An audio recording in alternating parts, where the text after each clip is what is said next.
පළමුවෙනි පරිච්ඡේදය. මම අහම්බෙන් වගේ මගේ ගණිත ගුරුතුමියව වාෂ්ප කළා. මෙහෙමයි. මට උපදෙවියෙක් වෙන්න කොහෙත්ම උවමනා වුණේ නැහැ. ඔයා මේක කියවන්නේ ඔයත් එහෙම කෙනෙක් කියලා හිතන නිසා නම් මගේ උපදේශය තමයි දැම්මම මේ පොත පැත්තකින් තියන්න. ඔයාගේ අම්මා හරි තාත්තා හරි ඔයාගේ උපත ගැන කියන ඕනම බොරුවක් විශ්වාස කරගෙන සාමාන්‍ය මිනිස්සෙක් වගේ ජීවත් වෙන්න උත්සාහ කරන්න. උපදෙවියෙක් වීම හරිම අන්තරාදායක බය උපදවන දෙයක්. හුඟක් වෙලාවට ඒක ඔයාව වේදනාකාරී සහ නිර්දය විදියට මරණයට පත් කරાવી. ඔයා සාමාන්‍ය ළමයෙක් නම් මේ පොත ප්‍රබන්ධයක් කියලා හිතන නිසා කියවනවා නම් හොඳයි දිගටම කියවන්න. මේ දේවල් කවදාවත් සිද්ධ නොවුවා කියලා විශ්වාස කරනවලට පුළුවන් වීම ගැන මට ඊර්ෂ්‍යයි. ඒත් ඔයා මේ පිටුවත්තේ ඔයාවම දකිනා නම් එහෙමත් නැත්නම් ඔයා තුළ යමක් කැළතෙනවා වගේ හැඟීමක් දැනෙනවා නම් වහාම මේ දැම්ම කියවන එක නතර කරන්න. සමහර විට ඔයත් අපෙන් කෙනෙක් වෙන්න පුළුවන්. ඔයා ඒක තේරුම් ගත්තා කියන්නේ එයාලටත් ඒක දැනෙන්න වැඩි කාලයක් යන්නේ නැහැ කියන එක. එදාට එයාලා ඔයාව හොයාගෙන ඒවි. අන්න එදාට කියන්න එපා මං කලින් කිව්වේ නැහැ කියලා. මගේ නම පර්සි ජැක්සන්. මගේ වයස අවුරුදු 12යි. මම යන්සි විද්‍යාලයේ නිව්යෝක් වල තියෙන විශේෂ අවශ්‍යතා සහිත ළමයින් සඳහා වෙන්වෙච්ච පෞද්ගලික පාසලක නේවාසික ශිෂ්‍යයෙක් විදියට කලින් මාස 2-3 වෙනකම්ම හිටියා. මම විශේෂ අවශ්‍යතා තියෙන ළමයෙක්ද? ඔව් එහෙම කියන්නත් පුළුවන්. ඒක ඔප්පු කරන්න සාධක මගේ මේ කෙටි කාලකන්ණි ජීවිතේ ඕන තරම් හොයාගන්න පුළුවන්. ඒ වුණත් මේ දේවල් හුඟක්ම නරකතට හැරෙන්න පටන් ගත්තේ පහුගිය මැයි මාසේ. අපේ ට්‍රේනියේ කට්ටිය, ඒ කියන්නේ මෙන්ටල් කේස් 28 දෙනෙකුයි ගුරුවරු දෙන්නෙකුයි. මෑන්හටන් වල මෙට්‍රොපොලිටන් කෞතුකාගාරේ පෞරාණික ග්‍රීක හා රෝමානු වංශය බලන්න පිටත් වූ දවසේ ඉඳලා. ඔයාලට හිතේවි ඒකම නීරස ගමනක් කියලා. ඇත්තටම එහෙම තමයි. සාමාන්‍යයෙන් යන්සීකෙන් යන ශේෂ්ඨචාරිකා ඔක්කොම එහෙමයි. ඒත් මිස්ටර් බ්‍රෝනර් අපේ ලතින් ගුරුතුමා මේ චාරිකාව මෙහෙයවපු හින්දා මට මේ ගමන යන්න හිත හදාගන්න පුළුවන් වුණා. මිස්ටර් බ්‍රෝනර් තුනී වේගෙන යන කොණ්ඩෙකුයි අශෝභන රැවුලකුයි තිබුණ මැදි වයස කෙනෙක්. එයා නිතරම ඇඳි ට්වීට් රෙද්දෙන් මහපු ගෙවිලගේ ජැකට් එකක්. ඒකෙන් නිතරම වගේ කෝපි සුවඳ හැමුවා. විශේෂම දේ තමයි මිස්ටර් බ්‍රෝනර්ට රෝද පුටුවක් පාවිච්චි කරන්න සිද්ධ වීම. ඒ රෝද පුටුව ස්වයංක්‍රීයව හසුරවන්න පුළුවන් එකක්. ඔයා හිතනවා ඇති මිස්ටර් බ්‍රෝනර් ඇල්මරුණු ගති තියෙන කෙනෙක් කියලා. ඒත් එයා අපේ පන්තියේදී විහිළු කරන්න දක්ෂයි. ඒ වගේම එයා අපිට පන්තියේදී සෙල්ලම් කරන්නත් ඉඩ දෙනවා. මිස්ටර් බ්‍රෝනර් ළඟ අපූර්ව රෝමානු සන්නාහ සහ ආයුධ එකතුවකුත් තිබුණා. ඉතින් මේ ගුරුතුමාගේ පන්තියේදී විතරයි මට නිදි කරන්න නැතුව ඉගෙන ගන්න පුළුවන් වුණේ. මම බලාපොරොත්තු වෙන්නේ මේ චාරිකාව හොඳ එකක් වෙයි කියලා. අඩුම තරම් මට කරදරයක පැටලෙන්නේ නැතුවවත් ඉන්න පුළුවන් වෙයි කියලා හිතුවේ. මොන පිස්සුද? කලින් අවුරුද්දවල වගේම මේ අවුරුද්දෙත් මට ගොඩක් කරදර වලට මැදි වෙන්න සිද්ධ වුණා. ගිය අවුරුද්දේ අපි ගියේ සර්ටෝගාරාන බිමට. එහිදී මම කාලතුවක්කුවක් අත ගන්න ගිහින් කරදරයක් කරගත්තා. ඇත්තටම මම හිතලා පාසල් බස් එකේ ලක කළා නෙමෙයි. ඒ වුණත් අන්තිමේදී මාවේ පාසලෙන් එළෙව්වා. ඊටත් කලින් අවුරුද්දේ, ඒ කියන්නේ මම 4 වසරේ ඉන්නකොට අපි මොහොදු මෝරු බලන්න මින්මැදුරක අභ්‍යන්තරයට ගියා. එහිදී මම මොකක් හරි වැරදි ලීවරයක් ඇදපු හින්දා අපේ පන්තියේ ඔක්කොටම බලාපොරොත්තු නොවිච්ච විදියට පීනන්න අවස්ථාවක් හම්බුණා. එතකොට ඊටත් කලින් අවුරුද්දේ හොඳයි. ඔයාට ඉතින් හිතාගන්න පුළුවන්නේ. ඉතින් මේ චාරිකාවේදීවත් හොඳ ළමෙක් වගේ ඉන්න මං තදින්ම හිතාගත්තා. ඒ හින්දාමද කොහෙද අපි යන මග දිගටම වගේ නැන්සි බොබ්ෆිට් සැරින් සැරේට මගේ හොඳම යාළුවා වෙච්ච ග්‍රෝවගේ ඔළුව පිටිපස්සට සෑන්ඩ්විච් වලින් දමල ගැහුවේ මාව රණ්ඩුවකට පටල ගන්න උවමනාවෙන්මයි. නැන්සි බොබ්ෆිට් කියන්නේ රතු කොණ්ඩයක් තියෙන මෝන පුරාම ලපු පිරිච්ච නිතරම හොරකමට පෙළඹුණු රණ්ඩු කෙක්කා. ග්‍රෝවර් කියන්නේ ඔය වගේ දේවල් වලට හරිම ලේසියෙන් ඉලක්ක වෙන කෙනෙක්. ඒ වගේ අඩත් ඒට්ටමකට මුහුණ දෙන්න වුණොත් එයා කරන්නේ පොඩි බබෙක් වගේ අඬන එක.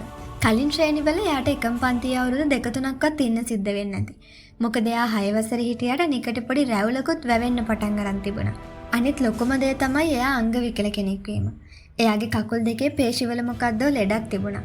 ඒ හින්දා එයා කවදාවත් ශාරීරික අභ්‍යාස වලට සහභාගී වුණේ නැහැ. තියෙන හැම අඩියක්ම ලොකු වේදනාවකින් වගේ තමයි ග්‍රෝවර් ඇවිදින්නේ. එයා ඇවිදින විදිහ දකින ඕනම කෙනෙක්ට hina යනවා. හැබැයි අපේ මෝඩයටන් දන්න එහෙම ඇවිදිනවද කියලාත් වෙලාවකට හිතුනේ කැන්ටිමේ ආසම කෑම. එන්විලඩා විකුණන දවසට ග්‍රෝවර් දුවනවා දැක්කහම. කොහොම හරි ග්‍රෝවර්ගේ දුඹුරු පාට කැරලි කොණ්ඩේ පුරාම නැන්සි බොබ්ෆිට්ගේ සෑන්ඩ්විච් කෑලි රැඳිලා තියෙනවා දැක්කහම ගඟේ මාළු මගේ ඇඟේ නටන්න පටන් ගත්තා. මම දැනටමත් පරිවාසයකට යටත් වෙලා ඉන්න හින්දා එයා කරන ඒවට විරුද්ධව මට මොකද කරන්න බැරි බව නැන්සි දැනගෙන හිටියා. මේ චාරිකාව අතරතුරේදී මොනා හරි නරක දෙයක් කට්ටිය අපහසුතාවයට පත්වෙන දෙයක් හරි අඩුම තරමේ ලාවටවත් ජොලි දෙයක්වත් සිද්ධ වුණොත් මාව එල්ලනවා කියලා අපේ විදුහල්පති මට කලින්ම තර්ජනය කරලායි තිබුණේ. මම අරකියෝ මරනවා. මම කෙන්දිරුවා. අයියෝ ඒක ගණන් ගන්න එපා. මං කොහොමටත් පීනට් බටර් වලට ආසයිනේ. මාව සංසුන් කරන්න උත්සාහ කරමින් ග්‍රෝව කිව්වා. එතකොටම පාවෙලාව තවත් සැන්ඩ්විච් කෑල්ලක් මග හරින්න ග්‍රෝව පැත්තකට වුණා. හොඳටම ඇති. කියාගෙන මම නැගිට්ටේ නැන්සි ඉන්න දිහාවට යන්න. ඒත් ග්‍රෝව මාව ආපහු ආසනයට ඇදලා ගත්තා. ඔයා දැනටමත් ඉන්නේ පරිවාසයකට අහුවෙලා කියලා අමතකද? ග්‍රෝව මට මතක් කළා. දන්නවනේ පොඩි දෙයක් හරි සිද්ධ වුණොත් කාටද කන් දෙක පුරවලා අහගන්න වෙන්නේ කියලා. එදා සිද්ධ වෙච්ච දේවල් ආපහු මතක් කරනකොට මට හිතෙන්නේ අපරාධේ ඒ වෙලාවෙම නැන්සිගේ හොම්බට දෙකක් දුන්නේ නැති කියලාම. මොකද ඊට පස්සේ මූණ දෙන්න සිද්ධ වුණු දේවල් එක්ක බලනකොට විදුහල්පතිගෙන් හම්බ වෙන දඬුවම 1000න් සම්පතක් වගේ. කෞතුකාගාරයේදී නඩේ ගුරා වුණේ මිස්ටර් බ්‍රූනර්. හඬ දෝංකාර දෙන විශාල ප්‍රදර්ශන ශාලා හරහා යාපුව කැඳවගෙන ගියා. මේ ශාලා පුරවල තිබුණ කිරිගරුඬ ප්‍රතිමා සහ ආරක්ෂිත වීදුරු පෙට්ටිවල දාලා තිබ්බ ගොඩාක් පරණ පෙනුමක් තියෙන කළු තැඹිලි පාට මැටි භාණ්ඩවලින්. ඒවා දකිනකොට මට පුදුම හිතුනේ අවුරුදු 2-3000ක් තිස්සේ මේවා විනාශ නොවි ඉතුරු වුණේ කොහොමද කියලා. මුදුනේ ස්පීනික්ස් ප්‍රතිමාවක් තිබ්බ අඩි 13ක් උස ගල් කුළු නැසන අතර වෙච්ච මිස්ටර් බ්‍රූනර් එයාගේ වටේ අපි හැමෝම එකතු කරගත්තා. ස්පීනික්ස් කියන්නේ සිංහකයක් සහ කාන්තා මුහුණක් තියෙන ප්‍රතිමාවකට. මේ ගල් කුළුණ අපේ වයසේ හිටපු ගැහැණු ළමයෙක් වෙනුවෙන් හදපු ස්මාරකයක්ලු. මේ කුළුණ වටේට තිබුණ කැටයන් ගැන ගුරුතුමා විස්තර කරන්න පටන් ගත්තා. මිස්ටර් බ්‍රූනර් කියන දේවල් වලට උවමනාවෙන් ඇහුම්කන් දෙන්න මං උත්සාහ කළා.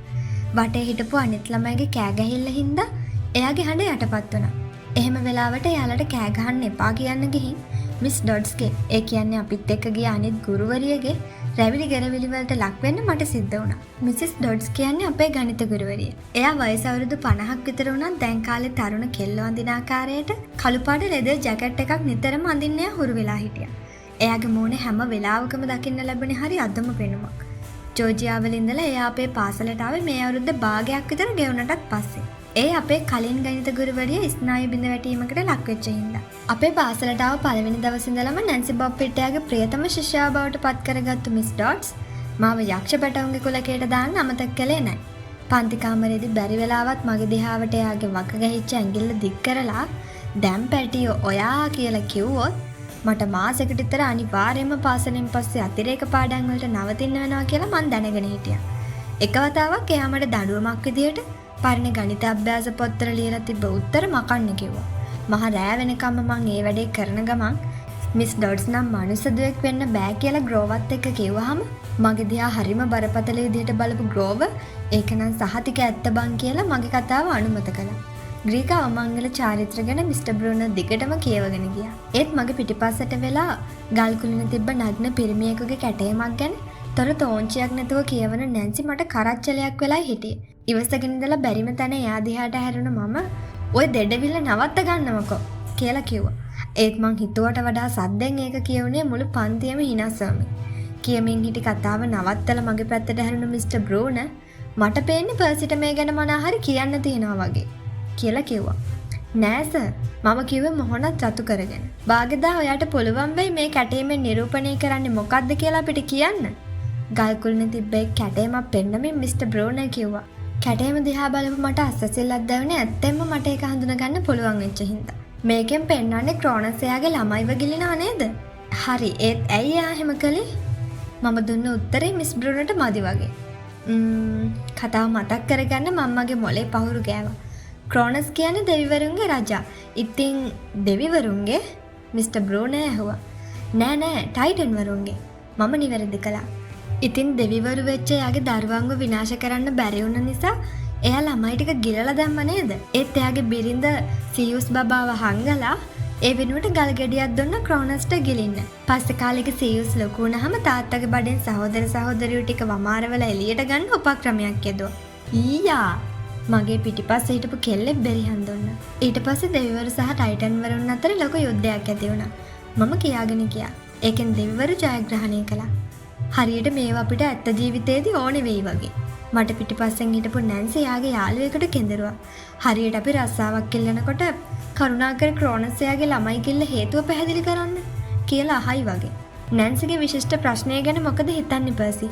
මේ දේවල් අපිට සැපෑ ජීවිතයේදී වැදගත් වෙන්නේ කොහොමද කියලා යාට පැහැදිලි කරලා දෙන්නකෝ. මිස්ටර් බ්‍රූනර් මාව බෙල්ලටම හිර කළා. ඇදගෙන නෑවා. ග්‍රෝවර් නැන්සීට පැත්තට හැරිලා කුටු ගෑවා. කට වහගන්නවා.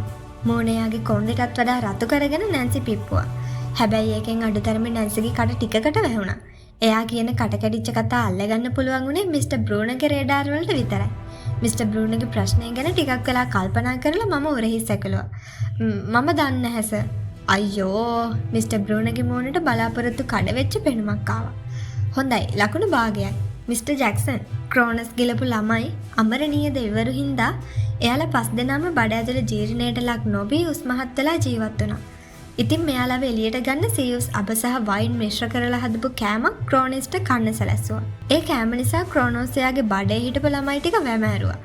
ඊට පස්සේ මේ දෙවිවරු එකතු වෙලා එයාලගේ තාත්තව පරාජය කළා. ක්‍රෝනෝස්ගේම දෑකැත්තෙන් ඔහුව කෑලි වලට කපලා ඒ කෑලි ටාටරස් වල, ඒ කියන්නේ පාතාල ලෝකේ අඳුරම කොටස විසිරුවා. ඔන්න ඒ ලස්සන කතාව ඉවර වෙනකොටම වගේ අපේ දවල් කෑම වෙලාවත් ඇවිල්ලා තිබ්බා. මිසිස් ඩොඩ්ස් පුළුවන් නේද අපි එළියට එක්ක යන්න? පන්තියේ කෙල්ලෝ ටික බඩගින්නත් ඉවසගෙන පොලිමට එළියට යද්දි කොල්ලෝ ටික ඉක්මනට එළියට යන්න පොර කෑවා.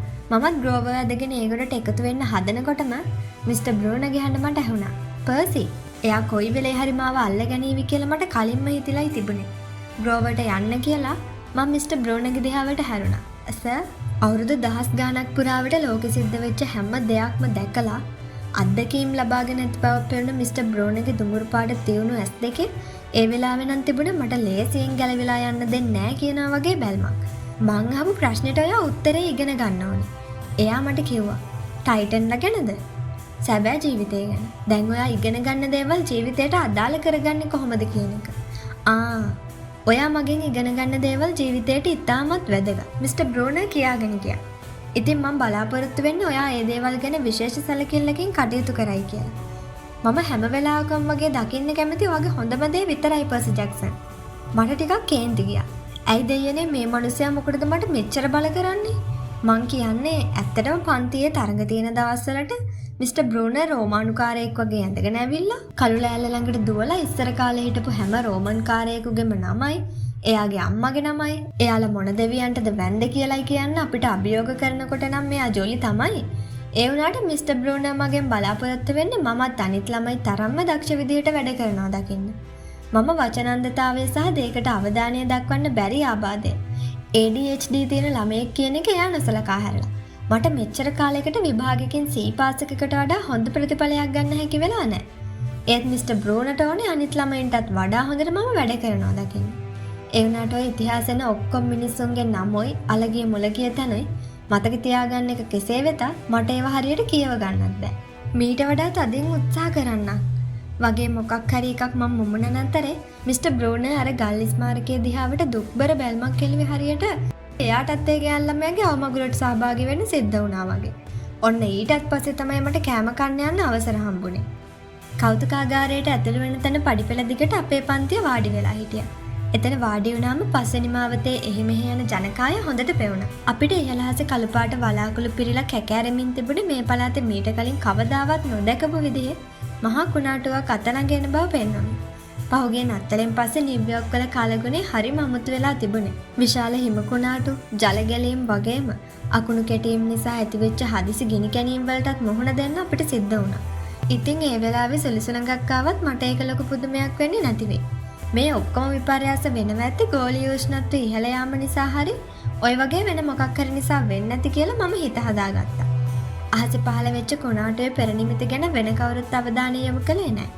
සමහර පිරිමි ළමයි එයාලා ළඟ ඉතුරු වෙච්ච කෑම කෑලි පරවියන්ට විස කරමින් හිටියා. ඒ අතරේ නැන්සි බොබ්ෆෙට් කවුදෝ ගෑනු කෙනෙක්ගේ පසම්බියට විදින්න උත්සාහ කරනවා මම දැක්කා. අනේ ඇත්තට මිස් ඩොඩ්ස්ට නම් කොයි වෙලාවකවත් ඒව පෙනුනේ නැහැ. මං ග්‍රෝවර් එක ගිහින් අනිත් අය හිටපු තැනින් ටිකක් ඈතට වෙන්න තිබ්බ වතුර මලක් අයින ඉඳගත්තා.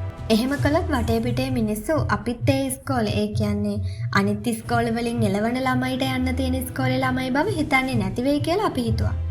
පන්තියේ වැඩිපුර වෙලා නතර කරගන්නවා කිව්වද? ග්‍රෝවර් ඇහුවා. නෑ, මම කිව්වා. මිස්ටර් බ්‍රූනර් එහෙමනම් කරන්නේ නෑ. ඒත් එයා මට මගේ පාඩුවේ ඉන්න දෙන්නේ නෑනේ. මං කියන්නේ මට කවදාවත් එයා කියන විදිහේ ශ්‍රේෂ්ඨ බුද්ධිමතෙක් වෙන්න බෑනේ. ටික වෙලාවක් යනකම් ග්‍රෝවර් සද්ද නැතුව හිටියා. මං හිතුවේ මගේ හිත හැදෙන විදිහේ මොකක් හරි හරබර දාර්ශනික කතාවක් කියන මිනිස්සයා තටමනවා කියලා. අන්තිමේදී ග්‍රෝවර් ඇහුවේ මං ඔයාගේ ඇපල් ගෙඩිය ගන්නද?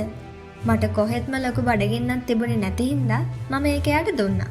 පස්වෙනි මාවතේ ගිහපු වාහන පොලිම දිහා බලාගෙන මං කල්පනා කළේ අපේ ගෙදර ගැන. ඒ නිවාස සංකීර්ණයට තිබුණේ අපි වාඩි වෙලා හිටපු තැන ඉඳන් පොඩි දොරයි. නත්තලෙන් පස්සේ මට අම්මව දකින්න අවස්ථාවක් ලැබුණේම නැති බව මතක් වෙනකොට පාර යන කුලී වාහනයක් අල්ලගෙන ගෙදරට ඉගිලෙන්න මට තදින්ම උවමනා වුණා. එහෙම ගියොත් මාව දකින්න ලැබුණට අම්මට ගොඩාක් සතුටු හිතේ. මාව බදාගනි. ඒත් ඒ වගේම මං ගැන එයාගේ තියෙන බලාපොරොත්තු කඩවේ. මම මීට වඩා හොඳට වැඩ කරන්න උත්සාහ කරන්න ඕනි කියලා මට තදින්ම මතක් කරලා දීලා අම්මා මාව අනිත් පැත්තට හරවලා යන්සීකට යවයි. ඇත්තම කියනවා නම් මේ අවුරුදු 6ට මම පාසල් 6කට මාරු වෙලා තිබුණා. පෙරණ හැටියට නම් මේ පාසලෙනුත් ළඟදිම මාව දොට්ට දාන තත්ත්වයක් තමයි තිබුණේ. ඉතින් ඔය වගේ තත්ත්වයක් උඩ මම අම්මාව බලන්න ගියොත් අම්මගේ මූණේ ඇතිවන දුක්බර පෙනුම මට දරා ගන්න බැරි වෙයි කියලා හිතිච්ච හින්දා මං ගෙදර යන අදහස එහෙම අත්හැරියා. මිස්ටර් බ්‍රෝනර් යාගේ රොදපුටුව ආබාධිතයට ගමන් කරන්න හදලා තිබ්බ බෑවුම මග පාමුලි නවත්තගෙන නවකතා පොතක් කියවන ගමන් සැල්දිරිකොල කන්න ගත්තා. එයාගේ රෝදපුටුව පිටුපසින් රතු පාට කුඩයක් ඉහළලා තියෙනවා දැකලා මට මතක් වුණේ ජංගම ආපන ශාලා මේසයක්. මම මගේ සෑන්ඩ්විච් පාර්සලේ දිගාරෙද්දී නැන්සියාගේ කැත යාළුවෝ ටිකත් එක්ක මගේ ඉස්සරහට පාත් වුණා. එයාට සංචාරකයන්ගෙන් හොරකම් කරන වැඩෙත් ඇති හිතිලා වෙන්නේ නැති කියලා මං හිතුවා. එයා බාගෙට කාලා ඉතුරු කරපු කෑම එකක් ග්‍රෝවගේ ඔඩොක්කුවටත් ඇරියා. ඕ නැන්සියාගේ බොල්ලෑ දත්තැන්දම් පෙන්නලා විරිත්තුවා. එයාගේ මූණ පුරා තැඹිලි පාට ලප ගොඩාක් විසිරලා තිබුණේ හරියට කවුරු හරි තීන්ත ස්නේහයක් මූණට අල්ලලා වගේ. සංසුන්ව ඉන්න මං උත්සාහ කළා. ඔයාගේ තරහ පාලනය කරගන්න. හිමීට 10ට ගණන් කරන්න. කියලා පාසලේදී උපදේශනේ මට අනන්තවත් කියලා ඇති. ඒත් ඒ වෙලාවට මගේ කේන්තිය ඉහළ නැගෙද්දී ඒ ඔක්කොම උපදෙස් මට අමතක වෙලා ගියා. මගේ කන් ඇතුලේ මොහොදු රැල්ලක් ගිගුම් දෙනවා වගේ මට දැනුණා. එයාට අතක්වත් තබුවා මට මතක නැහැ. ඒත් ඊළඟට මට මතක වතුර මල ළඟ ජලාශය ඇතුලේ පස බිම ඇනගෙන වැටිලා පර්සිමාව තල්ලු කළෝ කියලා නැන්සි බෙරිහන් දුන්න හැටි. කොහෙද ඉඳලා මිස් ඩොට්ස් එතනට පාත් වුණා. එතන හිටපු ළමයි අතරේ කසුකුසුවක් පැතිරුණා. ඔයා දැක්කද ඒක?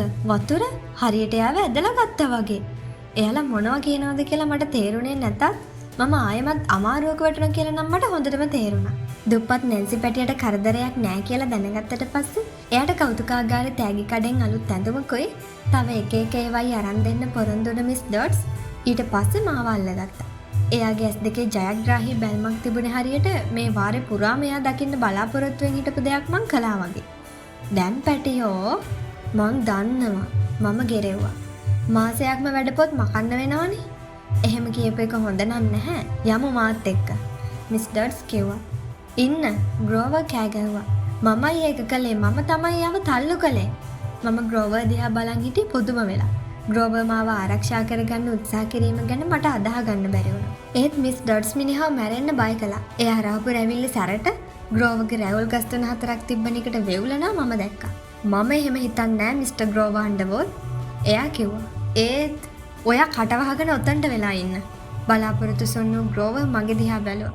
අවුලක් නෑ බං මං කිව්වා. එහෙම කියපු එක ලොකු දෙයක්. වස්තුවේ දැන්වත් යමු මිස් ඩොට්ස් කිව්වා. එහා පැත්තේ ඉඳන් නැන්සි බොප්පිට් මට දත් නියවනවා. පස්සේ අල්ල ගන්නා.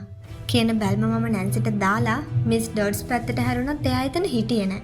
කෞතුකාගාරයට ඇතුල් වෙන පඩිපෙළ මුදුනේ හිටගෙන එයා මට ඉක්මනට එන්න කියනවා වගේ නොයිවසිල්ලෙන් අතවනමින් හිටියා. එච්චර ඉක්මනට ඉගලුණාද මන්දා. සමහර වෙලාවට මට ওই වගේ වැඩ වෙනවා. මගේ මොලේට නිින්ද යනවද මන්දා. ඊළඟට මම දන්නේ මට මොකක් හරි දෙයක් මග ඇරුණා කියලා විතරයි. හරියට අහසෙන් කෑල්ලක් කඩන් වැටිලා ඒ හිඩසැතුලේ අවකාශය දිහා මම බලන් ඉන්නවා වගේ. පාසල් උපදේශක නම් කියන්නේ එහෙම වෙන්නේ ADHD නිසා මගේ මොලේට වටපිට දේවල් හරියට තේරුම් ගන්න බැරි වුණාමලු. මට නම් එහෙම හිතෙන්නේ නැහැ. මම මිස් ඩොට්ස්ගේ පස්සෙන් ගියා. පඩිපෙළ නගින අතර මම ග්‍රෝවර් දිහා හැරිලා බැලුවා. සුදුමැලි වී සිටියා මගේ දෙසත් මිස්ටර් බ්‍රූනර් දෙසත් මාරුවෙන් මාරුවට බලමින් හිටියේ සිද්ධ වෙන දේවල් මිස්ටර් බ්‍රූනර්ගේ අවධානයට ලක් කරන්න වගේ. ඒත් මිස්ටර් බ්‍රූනර් හිටියේ නවකතා පොතේ ඇතුළටම ගිරිලා. මම ඉස්සරහා බලනකොට මිසිස් ඩොට්ස් ආයෙමත් අතුරුදහන් වෙලා. දැන් එයා හිටියේ පිවිසුම් ශාලාවේ එහා පැත්තේ. නියමයි මං හිතුවා. මෙයාලා ඇස්ති වෙන්නේ මන් ලව්වනන්සිට අලුත් ඇඳුමක් අරන් දෙන්නද කොහෙද? ඒත් යන විදියට නම් එහෙමවත් නෙමෙයි වගේ.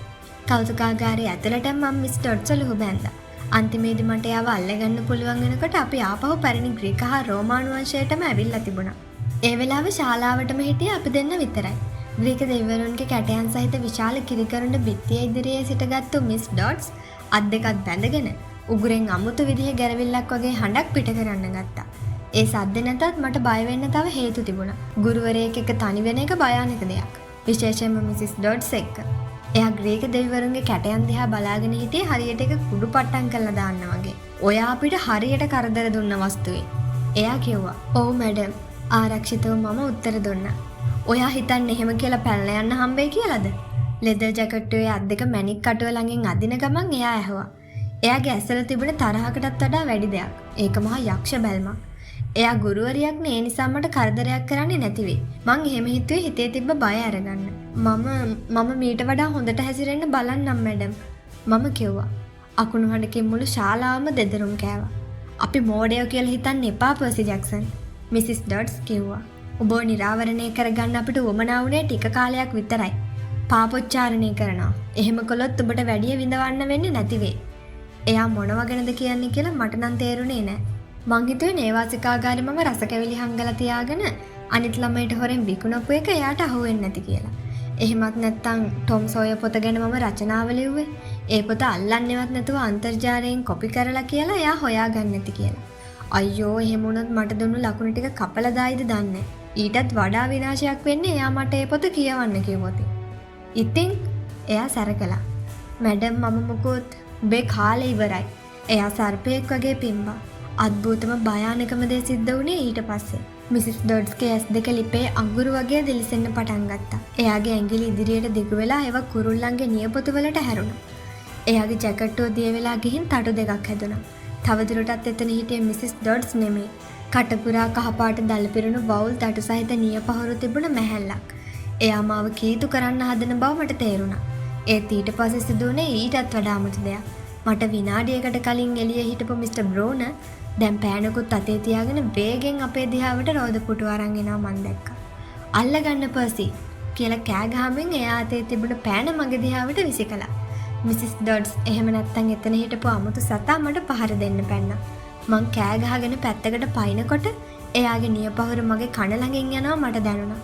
පාවෙලාව බෝල් පොයින්ට් පෑන බිමට වැටෙන්න කලින් අල්ලගන්න මට පුළුවන් වුණා. ඒත් ඒක මගේ අතේ දැවටුණාට පස්සේ එතන තවදුරටත් පෑනක් නෙමෙයි තිබුණේ. ඒක කඩුවක්. ඒක තමයි මිස්ටර් බ්‍රූනර් ඉස්කෝලේ තියෙන තරඟ දවස්වලට නිතරම අරන් එන ලෝකඩ කඩුව. මිසස් ඩොඩ්ස් මිනිමරු බැල්මක් එක්ක මගේ දිහාවට හැරුණා. මගේ දනිස් දෙක ජෙලි වලින් හැදිලා වගේ ගැහෙන්න පටන් ගත්තා. මගේ අත් කොච්චර හයියෙන් වෙවුලුවද කියනවනම් තව පොඩ්ඩෙන් මම කඩුව අතාරිනවා. මක බෑවියන්. එයා ගෙරෙව්වා. ඒත් එක්ක මෙයා කෙලින්ම මගේ දෙසට පියාඹගෙන ආවා. දැනුණු මර බයටම මගේ ඇඟ හිරි වැටිලා ඒ වෙලාවේ කරන්න පුළුවන් වුණ එකම දේ තමයි මම කඩුව වැනුවා. එයාගේ උරහිසේ වැදුණු කඩුතලය හරිම පහසුවෙන් ඇඟ හරහා පහළටම ගියේ හරියට එයා වතුරෙන් හැදිලා හිටියා වගේ. සුලිසුලඟකට හසු වැලි මාලිගාවක් වගේ කුඩු පට්ටම් වෙලා ගිය මිසිස් ඩොඩ්ස්ගේ ඉතුරුණ කහපාට කුඩත් වාෂ්ප වෙලා ගියේ ගෙන්ද ගංගඳ විතරක් වාතය ඉතුරු කරලා. ඒ සතාගේ මරලතෝනිය ශාලාව ඇතුලේ තාමත් දෝංකාර දෙනකොට මට දැනුනේ ඒ රතු පාටට දිලිසෙන ඇස් දෙක තාමත් මගේ දිහා බලාගෙන ඉන්නවා වගේ. පෞරාණික ග්‍රීක හා රෝමාංශය ඇතුලේ මම තනියම හිටගෙන හිටිය බෝල් පොයින්ට් පෑනකුත් අතේ තියාගෙන. මිස්ටර් බ්‍රූනවත් වෙන කිසිම කෙනෙක්වත් අහලකවත් හිටියේ නැහැ. මගේ අත් දෙක තාමත් වෙවුලෙමින් තිබුණා. මට පෙවුනේ මං දවල්ට කාපු කෑමවල මොකක් හරි අවුලක් තිබිලා වගේ. ඇත්තටම මේ ඔක්කොම දේවල් මං හිතෙන්ම වවාගත්තු ඒවාද. මං ආපහු එළියට යද්දි වැස්සක් පටන් ගන්න තිබුණා. කෞතුකාගාරයේ සිටියම ඔළුවට උඩින් අල්ලගෙන ග්‍රෝවර් වතුර මල ළඟ ඉඳගෙන හිටියා. එතන එහා පැත්තේ නැන්සි දෙමිච්ච කිකිලියක් වගේ යාළුවෝ එක කෙකරගකා හිටියේ ජලාශය පීනලා ගොඩාව ගම. මාව දැක්ක ගමන් එයා තමුසෙට අද නම් මිසිස් කෙර්ගෙන් පස්සේ රතු වෙනකන් කණ්ඩ හම්බේ කියලා කෑ ගැහුවා. කාගෙන්? මම ඇහුවා. අපේ ටීචර්ගෙන් මැට්ටෝ. මම තදින් ඇහිපිල්ලම් ගැහුවේ මතකය පැහැදිලි කරගන්න. මිසිස් කෙර් කියලා ගුරුවරියක් අපිට හිටියේ නෑනේ. මොනව ගැනද කියන්නේ කියලා මං නැන්සිගෙන් ඇහුවාම එයා සමච්චලයට වගේ බලලා යන්න ගියා. මිසිස් ඩොඩ්ස් කොහෙද කියලා මං ග්‍රෝවර්ගෙන් ඇහුවා. කවුරු? එයා ඇහුවා. ඒත් එයා එහෙම කිව්වේ චුට්ටක් වෙලා අරගෙන. ඒ වගේම තමයි එයා මගේ දිහා බැලුවෙත් නෑ. ඉතින් ඒ හින්දා මං හිතුවේ ග්‍රෝවර් මාව විහිළුවකට අරගෙන කියලා. විහිළු නෙමෙයි බං මං කිව්වා. ඇත්තටම අහන්නේ. අහසේ තවත් අකුණක් පිපිරුවා. මිස්ටර් බ්‍රූනර් රතුපාට කුඩෙත් තිහලගෙන පොත කියවමින් හිටිය හරියට එක තප්පරයකටවත් එයා එතනින් හෙලවුණේවත් නෑ වගේ. මං එයා ළඟට ගියා. එයා මගේ දිහා බැලුවේ ටිකක් අන්ධ භූත වෙලා වගේ. මගේ පෑන නේද? මීට පස්සේවත් මෙහෙම ගමනක් යනකොට තමන්ගේ පෑන් පැන්සල් අරන් එන්න පුරුදු වෙන්න. හරිද? පෑන තවමත් මගේ අතේ බව මට මතක් වුණේ එයා කිව්වහම. මං ඒක ආපහු මිස්ටර් බ්‍රූනර්ට දුන්නා. "සර්, මිස් ඩොඩ්ස් කොහෙද?" මම ඇහුවා. "කවුද?" එයා මගේ දිහා බලන් හිටියේ හිස් බැල්මකින්. "අද අපිත් එක්ක ආපු අනිත් ටීචර්. අර අපිට ගණන් උගන්වන කෙනා." එයා හැබැයිම දෙකක් අකුලගෙන කල්පනා කරන ගමන් රෝද පුටුවේ හරි බරි ගැහුවා. "පර්සි මිසිස් ඩොඩ්ස් කියලා කෙනෙක් අපිත් එක්ක මේ ගමන ආවේ නෑ. මං දන්න තරමින් නම් යන්සීකේ එහෙම නමක් තියෙන ගුරුවරියෙකුත් නෑ. ඔයා හොඳින් නේද දරුවෝ?"